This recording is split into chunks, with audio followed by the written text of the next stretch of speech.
Eu vou pedir para você abrir a Bíblia e deixá-la aberta na carta aos Gálatas, uma carta do apóstolo Paulo às igrejas da Galácia, capítulo de número 5. Nós vamos estudar hoje a partir do verso de número 16. Gálatas, capítulo 5, a partir do verso de número 16. Deixa a sua Bíblia aberta aí, neste capítulo, e nesse texto, já nós vamos fazer a leitura dos versículos e vamos conversando a respeito deste texto. Na aula da semana passada, nós falamos um pouco sobre a forma como nós reagimos diante das circunstâncias da vida, que nós podemos reagir motivados pelo medo, que é algo muito presente no meio religioso, que é a questão da punição. Olha, se você não fizer, isso pode lhe acontecer. Olha, se você não agir assim, Deus vai pesar a mão. Há dentro do movimento religioso a motivação que parte do medo da punição, do medo de que algo ruim possa nos acontecer. E nós vimos também que o propósito do Evangelho é que nós venhamos obedecer a Deus não pelo medo, mas pelo amor, pela consideração, pelo reconhecimento do que Deus fez por nós na cruz do Calvário. Nós obedecemos a Deus e seguimos as suas orientações por amor, por essa relação que Deus estabeleceu com a gente. O nosso temor a Deus, a nossa reverência a Deus, o nosso reconhecimento de quem Deus é, nos leva a amá-lo de maneira intensa, de maneira profunda, e vivemos segundo a sua vontade, segundo o seu querer. A mudança do coração humano, a mudança do comportamento humano, ela se dá nessa relação de amor em que Deus vai transformando a gente.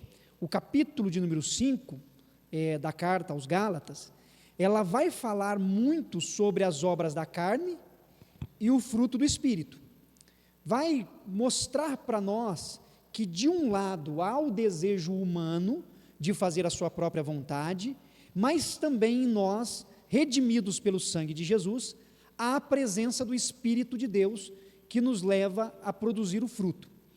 Então, tanto neste domingo quanto no outro, nós vamos ver esse mesmo texto, capítulo 5, porque hoje eu quero fazer a introdução desses versos e quero focar um pouco mais nas obras da carne.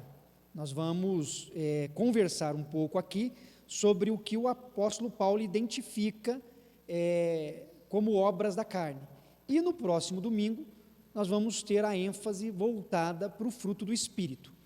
Eu pensei na elaboração da aula e nos estudos, que se nós tentássemos falar sobre tudo isto hoje, talvez nós teríamos que falar de uma maneira muito apressada pelo tempo que nós temos. Então eu queria que nós pudéssemos dividir esse tema em 2 domingos, que assim a gente consegue digerir melhor, a gente consegue refletir melhor, pensar melhor, pausadamente, levar para casa para a gente pensar lá, né? A gente colocar a cabeça para raciocinar um pouco sobre isso, porque trata-se da nossa vida, né? O apóstolo Paulo, ele vai dizer, olha o versículo 16 aí do capítulo de número 5, ele diz assim, digo, porém, andai no Espírito e jamais satisfareis a concupiscência da carne. Paulo já inicia o primeiro verso dizendo para nós que nós devemos andar no Espírito e não satisfazer a concupiscência da carne. Nós vamos ver um pouco sobre o que esses termos significam, né? Mas o que Paulo está mostrando para nós é que em nós há 2 naturezas. Uma se identifica com o Espírito e a outra se identifica com a carne. Essa natureza está presente em todos nós. Nós travamos uma batalha constante do Espírito com a carne. E o apóstolo Paulo quer dizer para nós que nós precisamos andar no Espírito ao invés de satisfazer essa concupiscência da carne. Andar no Espírito é você ter a sensibilidade e a motivação de agir segundo a vontade de Deus, ao invés de seguir a vontade da carne. Carne aqui, na literatura paulina, não se refere à questão física, à matéria. Então, quando ele diz assim, olha, não satisfaçam a vontade da carne, ele não está limitando a vontade da carne às nossas vontades físicas, aquilo que o nosso corpo humano deseja. Carne aqui, ela significa o desejo humano por aquilo que não é espiritual. Tudo que a gente deseja, que temos consciência e ciência de que é pecado. Isso é vontade da carne. Então, a vontade da carne não se refere exclusivamente a um desejo físico. Eu desejo comer excessivamente, que é o pecado da gula, né? É um pecado físico, é um pecado que a gente consegue identificar como uma ação corporal. Quando se trata, por exemplo, de uma ambição, um desejo desenfreado por algo, também é pecado e nem sempre está ligado à natureza da carne. Está ligado a um pensamento, está ligado a um sentimento, a um empoderamento. Mas é desejo da carne da mesma forma, porque desejo da carne não está atrelado ao que é físico, mas significa de maneira metafórica aquilo que nós ansiamos, que sabemos que vá na contramão da vontade de Deus, é pecado. Então, andar segundo a carne, para o apóstolo Paulo, nesses versos, é nós satisfazermos o anseio do nosso coração pelo pecado. E nós sabemos que temos um coração pecaminoso. A natureza humana é pecadora. Então, nós temos essa batalha. Por isso que Paulo está dizendo, olha, andem no Espírito e não satisfaçam a vontade da carne. Porque ele sabe que nós estaremos travando essa batalha constantemente. Tanto que no versículo 17, dando continuidade a essa reflexão, a esse conflito, ele diz assim, porque a carne, ela milita contra o Espírito, e o Espírito contra a carne, porque são opostos entre si, para que não façais o que porventura seja do vosso querer. Então, Paulo está dizendo o que para a gente? Que existe essa batalha, que em nosso interior, não é uma batalha exterior, tá bom? O que Paulo está mostrando para a gente aqui, é que essa luta se dá em nós. As provações que ele põe, essa luta contra o desejo da carne, não é externo, é interno. A tentação pode ser externa, mas se nós seguiremos o nosso desejo humano pela busca do pecado, ou se nós seguiremos a voz de Deus, fazendo o que é certo segundo a sua vontade, é uma decisão interna, está dentro de nós.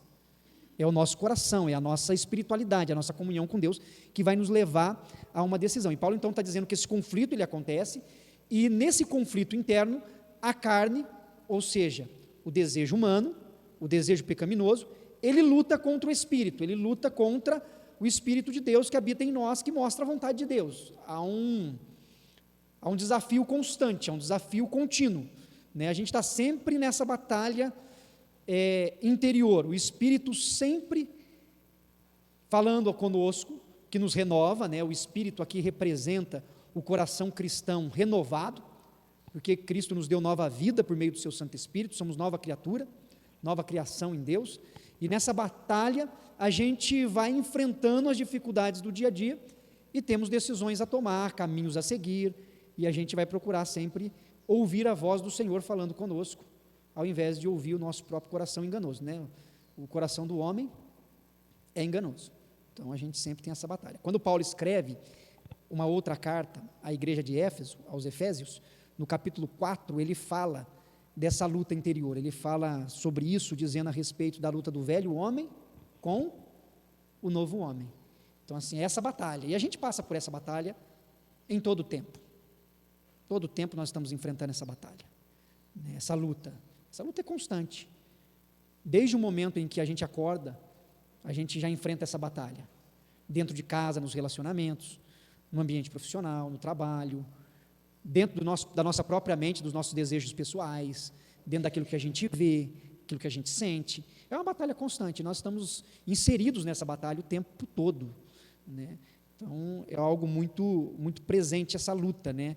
Essa natureza da luta, que é uma luta de desejos, né? Quando ele fala, lá no versículo 16, para que a gente não satisfaça a concupiscência da carne, esse termo eu preciso tratar com vocês. O que significa concupiscência?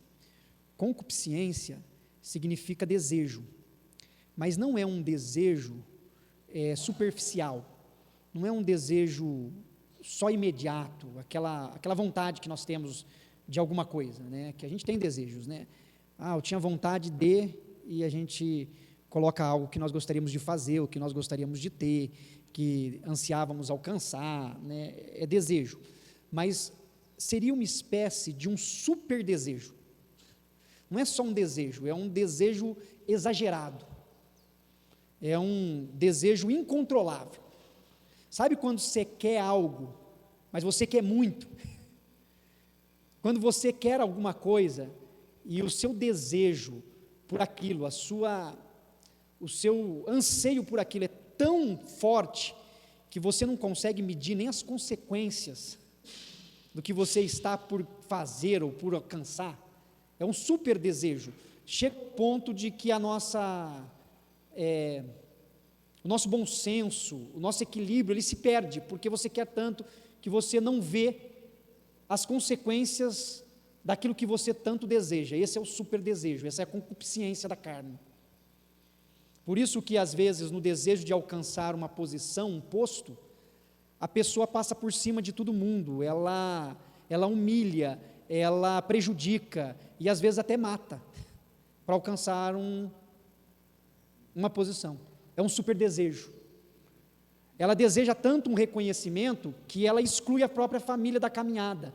Ela não se importa em perder a família, ou pelo menos ela não consegue ver que ela perderá a família, porque o objeto do seu desejo é tão profundo, é tão intenso, a domina de tal forma que ela fica cega, é um super desejo.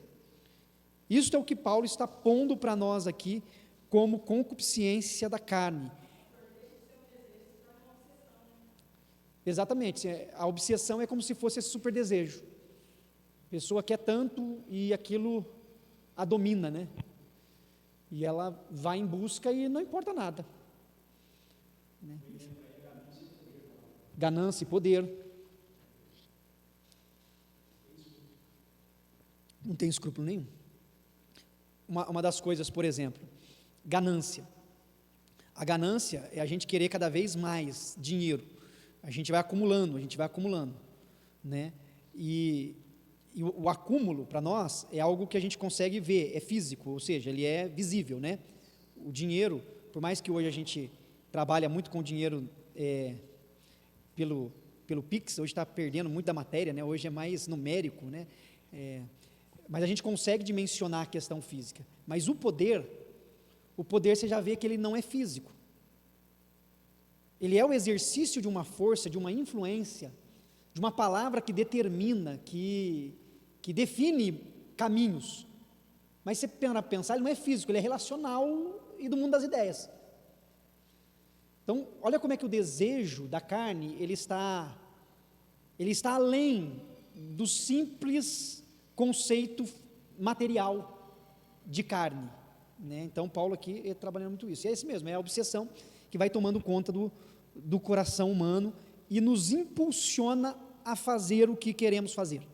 Então, pegando a palavra de motivação, esse super desejo, essa concupiscência, acaba sendo o impulsionador das nossas atitudes, das nossas ações, dos nossos pensamentos, se deixarmos a carne nos dominar, se deixarmos a carne sobressair. Por isso Paulo está dizendo, olha, a carne ela milita contra o espírito, e o espírito contra a carne. Ele está dizendo assim, olha, o seu desejo humano, a sua obsessão, o seu anseio vai querer, mas o seu coração regenerado, transformado pelo sangue de Jesus, o espírito que habita em você vai dizer, não é esse o caminho. Você está entendendo a luta? Ao mesmo tempo que você fala assim, bem que eu podia, aí você fala, nossa, mas não posso. Eu queria, nossa, mas não devo querer. Precisa. Como? Desculpa. Sim.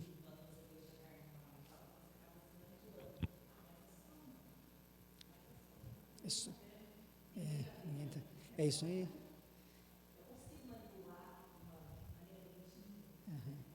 Exato.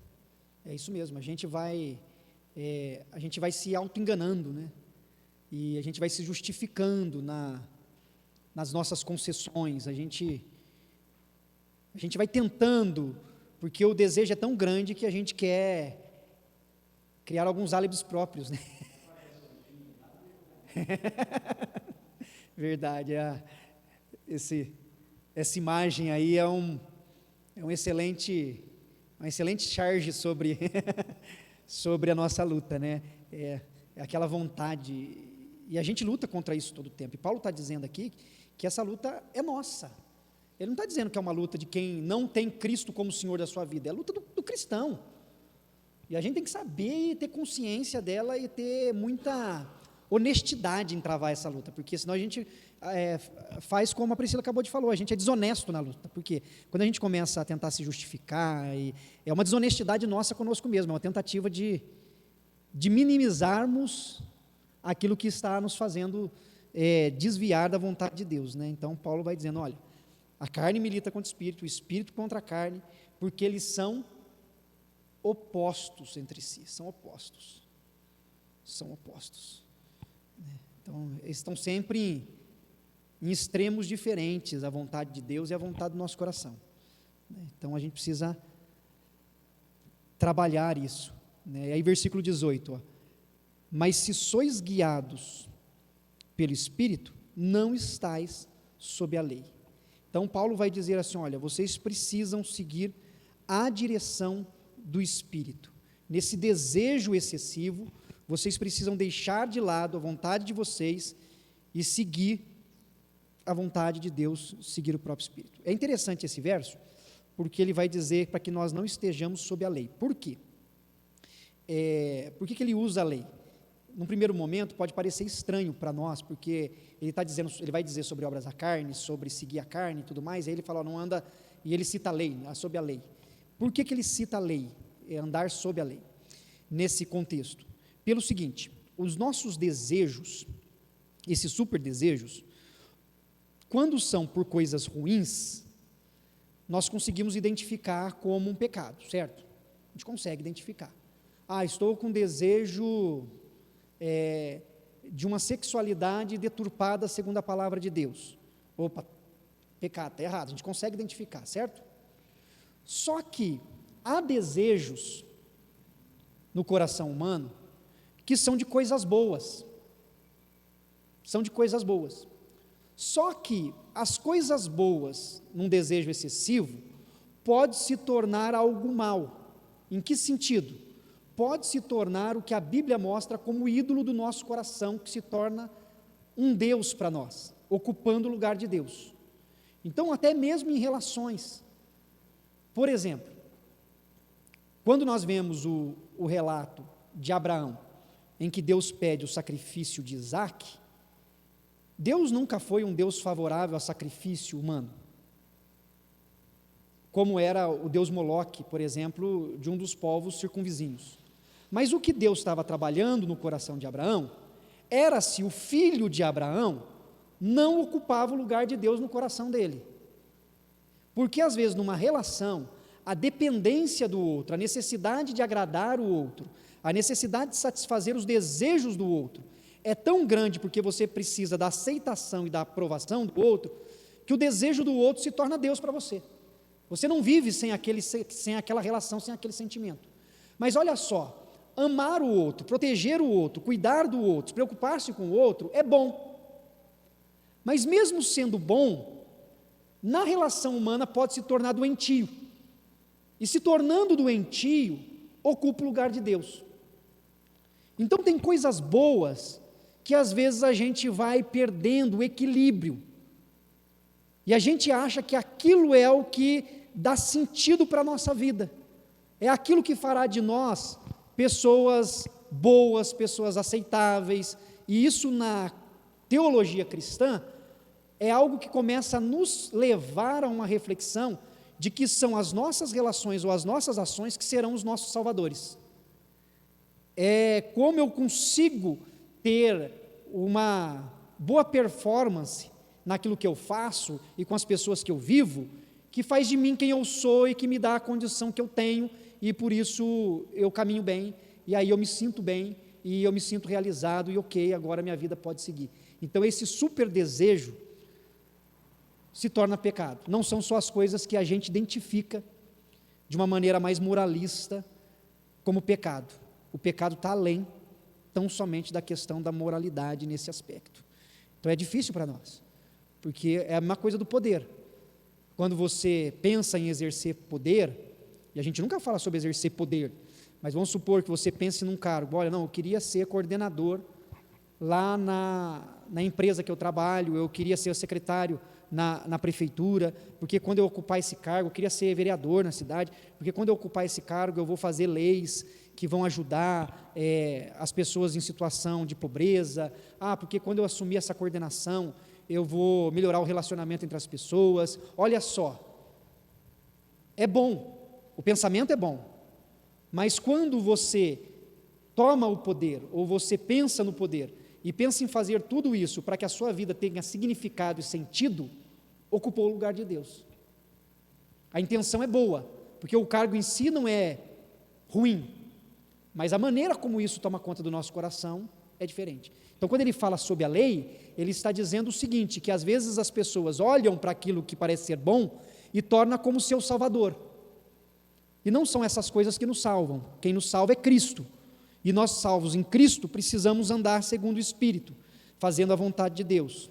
E ele vai dizer em seguida que as obras da carne são conhecidas, né? Ele vai dizer sobre elas. Quando nós lemos o Antigo Testamento ele tem o conceito muito forte da idolatria, que a idolatria é o que nos afasta de Deus, é o que toma o lugar de Deus, né? O conceito de idolatria no Antigo Testamento se refere a colocar outras coisas como Deus na nossa vida, inclusive divindades mesmo. O Antigo Testamento trabalha muito com esse conceito de divindades, né? Por causa do contexto da Mesopotâmia. Então fala muito sobre isso. O Novo Testamento, ele usa de vez em quando o termo idolatria também, mas ele reinterpreta esse conceito mais profundo de idolatria, que é se afastar de Deus, tomar o lugar de Deus e assim nos colocar distante dessa relação, o desejo. Ele usa como expressão essa concupiscência, esse super desejo. Por quê? Porque não é só o conceito de deuses que nos afasta de Deus. Tem muitas outras coisas que nos afastam de Deus. É idolatria no movimento protestante. A idolatria do coração humano, que não está ligado a divindades, mas está ligado a desejos. E a gente vai ansiando tanta coisa.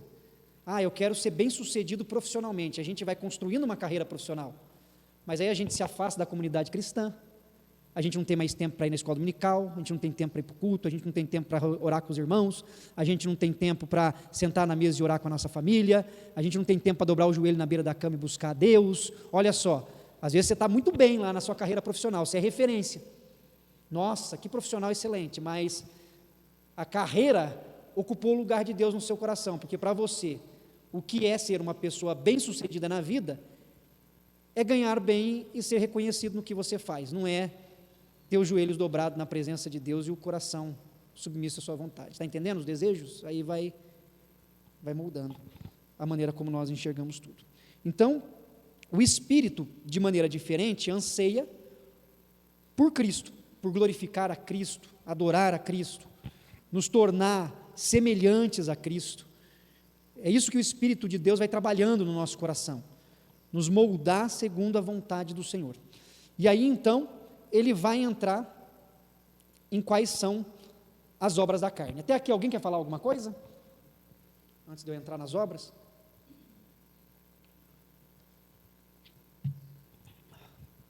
Então vamos lá, obras da carne. Versículo 19.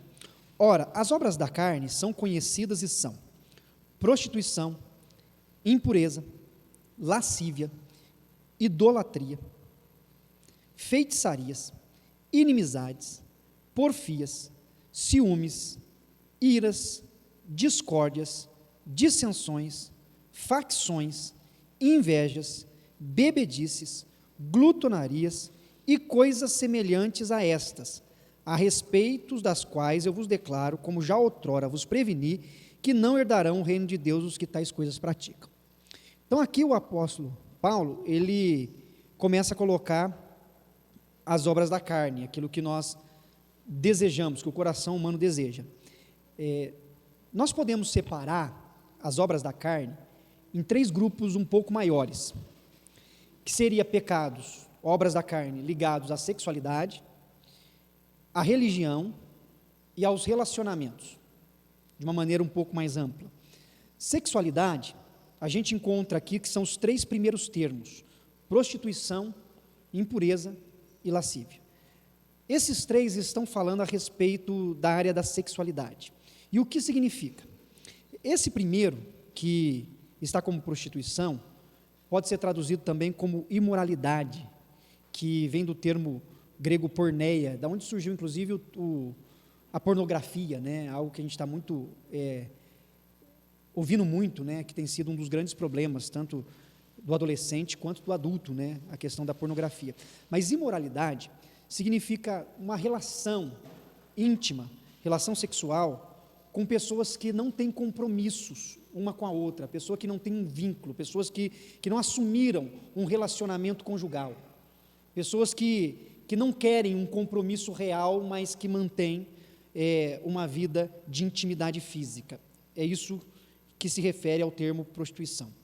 Impureza é a prática de relacionamentos sexuais que não são naturais, na relação como a palavra de Deus orienta, e hoje a gente vê coisas que estão muito além, né, não só de relacionamento entre pessoas, mas hoje você vê pessoas numa relação com objetos, com animais, com árvores.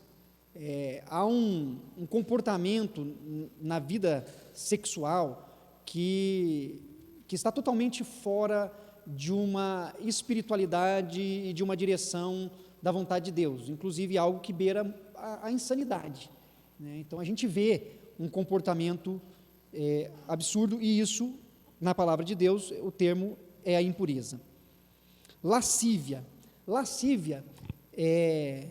pode ser traduzido como indecência, que fala de uma sexualidade descontrolada, uma tentativa, uma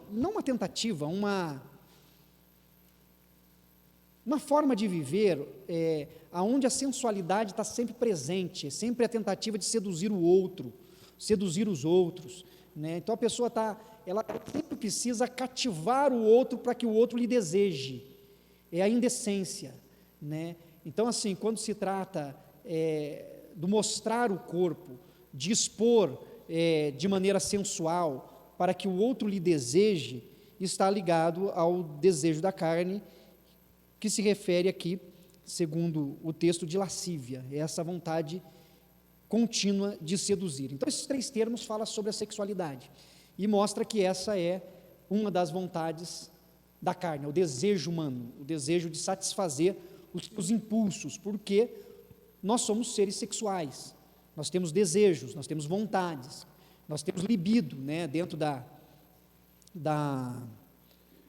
psicanálise, né? Freud, ele trabalhou muito com esse conceito de que o ser humano, ele é impulsionado pela sua libido.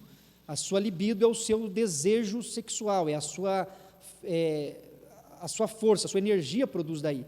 Mesmo quando há um período de latência na concepção dele na infância, que é o período em que a criança se dedica mais ao conhecimento cognitivo, e às vezes ele não pensa na sexualidade em si, ainda ele mostra que há esse período de latência, mas que a libido ela é mais concentrada para a busca do conhecimento cognitivo, do conhecimento mental, mas há ainda assim uma libido forte. Nós somos seres que possuem libidos, então, diante disso, a gente precisa que o Espírito nos ajude a controlar, porque há o desejo, mas nós precisamos que Deus nos ajude a que tenhamos uma sexualidade controlada pelo Espírito e não que satisfaça a vontade da carne, porque senão a gente mete o pé no balde. O desejo vai nos controlando, vai nos controlando.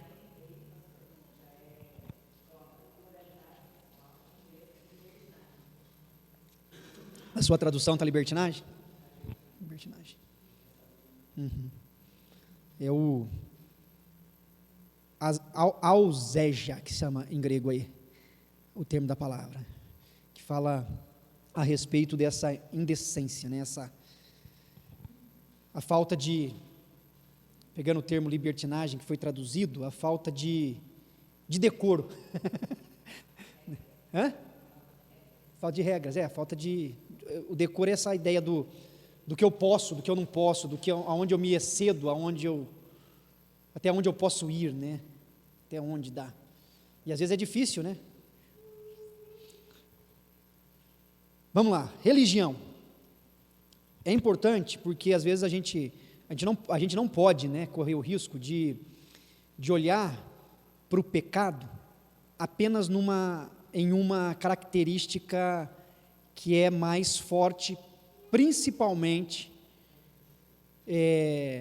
fora de alguns convívios nossos mais religiosos, porque às vezes a gente corre o risco de transformar os pecados da sexualidade em pecados que são vistos, punidos, observáveis, mas que outros são deixados de lado. Esse é um erro que a igreja cristã cometeu, porque tudo que se refere à sexualidade é muito agressivo para o meio religioso, né? E aí há uma indisposição constante e ferrenha. Mas a lista de pecados, de obras da carne, não se resume à questão da sexualidade. Por isso que tem pecados ligados à questão da religião, né? Então, aqui na questão da religião, são dois termos só que aparecem, que é idolatria e feitiçarias. Esses dois termos estão ligados à questão da religiosidade, idolatria e feitiçaria. Idolatria é fornecer um substituto inadequado para Deus, isso é idolatria. Ou seja, todas as vezes que nós colocamos algo ou alguém no lugar de Deus na nossa vida, é idolatria. Colocou o marido no lugar de Deus, é idolatria. Colocou a esposa no lugar de Deus, é idolatria. Colocou o filho no lugar de Deus, é idolatria. Colocou o pet no lugar de Deus, é idolatria. Tem que falar do pet, né? Porque tem gente que não cuida do marido, mas cuida do pet, né? Não cuida do filho, mas, meu petzinho de ação. Então, tem que falar. Então, você colocou sua carreira, é idolatria. Entendeu? É idolatria. O outro é a feitiçaria. Feitiçaria é falsificar a obra do Espírito de Deus, né? A gente consegue, às vezes, enxergar a feitiçaria como magia negra, essas coisas todas, mas tudo aquilo que falsifica a obra do Espírito é feitiçaria. E chega a ser tão sério que às vezes isso pode englobar pessoas que usam o nome de Deus em vão. Porque Deus está me dizendo sobre a sua vida, e aí você começa a falar da sua própria vontade, desejo da sua carne, o que Deus está falando, quando na verdade não é Deus que está falando. Isso é feitiçaria. Isso é você usar da ação do Espírito de Deus para manipular o outro. Isso é feitiçaria. Então, são as obras ligadas à questão da religiosidade. Agora, a lista maior vem dos relacionamentos. Por que será, né? Aí ele coloca todos os demais, que são inimizades, porfias, ciúmes. Bom, eu vou ler devagar cada uma para a gente ir explicando. Ele coloca como atitudes destrutivas 4 coisas em relação ao relacionamento. Todas as outras aqui são de relacionamento, mas 4 são atitudes. O que é atitude? Atitude é uma disposição mental e emotiva. Então, quando você fala de atitude, nem sempre é uma ação concreta, certo? Atitude nem sempre é uma ação concreta. Atitude pode estar ligada a uma disposição mental, que você pensa e que você sente. E ele coloca que entre elas está inimizades. Inimizades aqui se refere à ambição egoísta, ou seja, uma competitividade aonde a sua motivação está voltada para si mesmo. Então, inimizade é um pecado ligado ao relacionamento todas as vezes que você se põe numa competição com alguém e você quer ser melhor do que o outro, e você quer diminuir o outro, você quer mostrar que você está acima de quem está junto com você ou do seu lado. É inimizade, é um pecado. A sua disposição mental está sempre voltada para o seu ego e você está sempre esperando o outro escorregar. Sabe aquele negócio assim? Se fosse eu, não faria assim. Eu sou eu, né? Está entendendo? Então é inimizade. O outro termo é inveja, que aqui no texto está porfias. Porfias. No meu texto aqui está como inveja. Porfias, inveja. O que é isso? É a cobiça, o desejo do que os outros têm. Quando fala sobre inveja, é exatamente você querer o que o outro tem. O que pode ser? Qualquer coisa. O outro tem um carro bom, você fala, por que ele tem ou não tem? Eu queria o carro dele. Tem uma posição na empresa, eu queria essa posição. Fulano podia ser mandado embora e eu ir para lá. Pode ser esposa do outro, marido do outro, está entendendo? É você querer o que o outro tem. Cobiça. Ciúmes. Ciúmes significa zelo em grego, zelos. O zelo é a energia que vem de um ego faminto. Então, o ego faminto aqui é uma busca sua insaciável, que você começa sempre a arrumar problemas em tudo, né? O ciúmes é algo que vai tomando conta do seu coração, que você não descansa mais. Sabe quando você fica, aquilo vai te consumindo constantemente, a sua energia está canalizada para que você esteja atento sempre ao que o outro possui, ao que o outro faz. Rivalidade. Rivalidade, é que às vezes o termo pode estar diferente, viu? Então, rivalidade aqui está muito ligada à ideia das discórdias, rivalidade, designando a hostilidade, uma atitude sempre hostil com o outro, sempre de indisposição. Sabe aquela busca constante de sempre diminuir o outro, pôr o outro um pouco de lado? É a questão da rivalidade, criando essas relações de indisposição. Indisposição. Vamos lá, qual que nós não vimos ainda? Iras. O que é a ira? A ira são explosões de raiva. Você viver descontroladamente, você ser dominado pela emoção do momento. Então, qualquer coisa que acontece, as suas emoções afloram. Ira. Você está em casa, fazendo alguma coisa, alguém fala algo, do nada você vai de 0 a 100, sabe que negócio aqui? Alguém pisa com tênis sujo, na cozinha que você acabou de passar um pano, você vai de 0 a 100, de novo, com certeza. Sabe esse descontrole que você... Ira. É só suspirar.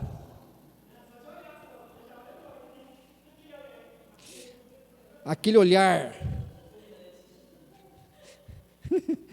Discórdias. Divisões entre pessoas. Discórdia é você ficar semeando intrigas, colocando um contra o outro. Sabe que o fulano falou de você? Sabe? Eu acho que o fulano não gosta de você mesmo, do jeito que ele te olhou. Você vai lançando discórdias entre as pessoas. Partidarismo. O que é o partidarismo? Partidarismo é você ter grupos partidários e rivais permanentes. Você ter grupos rivais permanentes. Sabe a ideia do meu grupinho? Né? Você tem o seu grupo e você não se entende com o outro grupo. Você está sempre numa briga, né? Isso acontece em vários lugares. Pode ser no grupo do trabalho. As pessoas no trabalho às vezes têm grupos. Pode ser na questão política, são grupos diferentes. Pode ser dentro do relacionamento na própria comunidade, na igreja pode ter grupos. Então você vai criando esses partidarismos e as pessoas vão vivendo em função delas. Nós temos dentro de outra área, que é a área do abuso de substâncias. Aí nós temos duas, que são as bebedeiras e as orgias. A tradução de alguém está orgia aí? Que a minha está diferente. Festanças desregradas. Muito bom. É exatamente isso. Orgias significa o quê? Significa festas aonde você não tem controle sobre aquilo que você faz. Porque quando se fala sobre bebedeiras, que é um dos pecados, a bebedeira, ela está ligada ao consumo alcoólico excessivo. Você beber, ao ponto que você não tem limites, você não tem freios. Você perde o seu equilíbrio. Orgias significa essas festas aonde você, além de consumir coisas entorpecentes que te excede, você faz uso de outras coisas que te dão prazer, mas que você perde o bom senso. Hoje, por exemplo assim, a Bíblia Sagrada não fala do uso de drogas, porque naquela época não havia o uso de drogas como existe hoje, né? A Bíblia está limitada na questão de uma cultura de um tempo. Então, o uso você não vai encontrar cocaína, crack, porque são substâncias que foram produzidas bem posteriormente, né? Mas são lugares que te instigam e te levam a viver dessa forma. E você vai perdendo, então, o bom senso, ao invés de ouvir o Espírito, você segue a vontade da carne. Então, tanto a bebedeira quanto a glutonaria se refere a esses excessos, né? Porque até comer em excesso é pecado. Sabe aquele negócio, você vai comendo, até passar mal, você não dá conta, enquanto não acaba, você vai lá, o negócio não pode ter negócio na geladeira, enquanto não acabar, você está tendo até arrepio de comer, mas você vai lá e come de novo. Sabe, você aquele negócio, fala, nossa, eu não consigo nem ver, mas você não consegue nem ver, mas come, né? Pecador. Hã? Não pode ver um chocolatinho. Nossa, não estou nem aguentando comer mais. Imagina se tivesse. A pessoa, quer mais um pedacinho? Não sei, não estou aguentando mais, sabe? Mas vê um pedacinho, vai, né? Pode fazer desfeita. E você está lá quase explodindo, né? É pecado. Faltou algum termo, gente? Se faltou algum. Mas essas são as obras da carne. E o que Paulo encerra nesses versículos, que eu queria deixar para hoje, né, porque a gente vai voltar semana que vem, é que os que tais coisas praticam não herdarão o reino de Deus. O que Paulo quer dizer com isso? Quer dizer que o homem que pecar, a mulher que pecar, não vai ter salvação? Não, não é isso.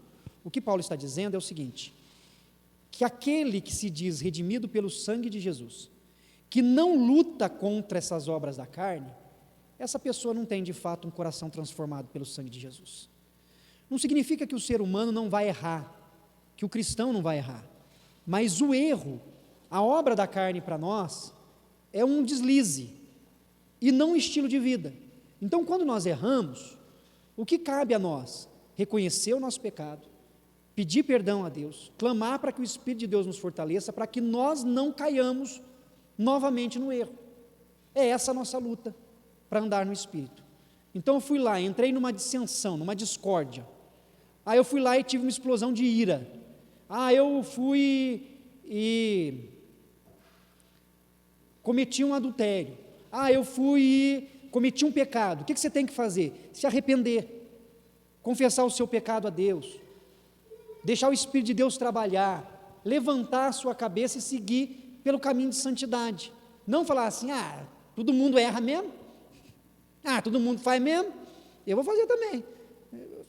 Está entendendo o que Paulo está mostrando? Ele não está dizendo que a gente é perfeito, mas ele está dizendo que quem tem o coração redimido por Jesus, que tem a presença do Espírito de Deus, luta contra o pecado, luta contra a carne, porque a carne está aí, e os nossos desejos. Eu fui lá e teve um desejo pelo poder, e estou usando o poder de maneira errada, tem que se arrepender, e que Deus nos ajude a reconhecer os nossos erros. Amém?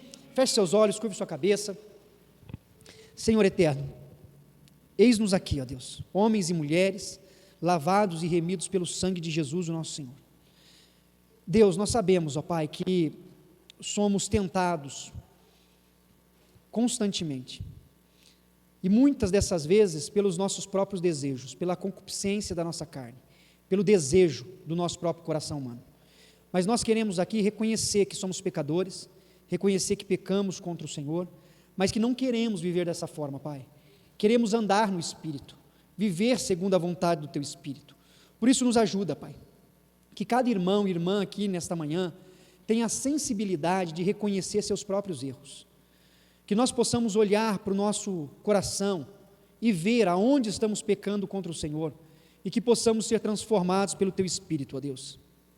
Ajuda-nos, ó Pai, que não tão somente aqui nesse momento, mas durante toda essa semana, que Teu Espírito possa falar conosco e que nós possamos mudar, sermos mudados e transformados pelo agir do Senhor. Em nome de Cristo Jesus, nosso Senhor amado, nós oramos. Amém, ó Pai. Amém. Que Deus abençoe.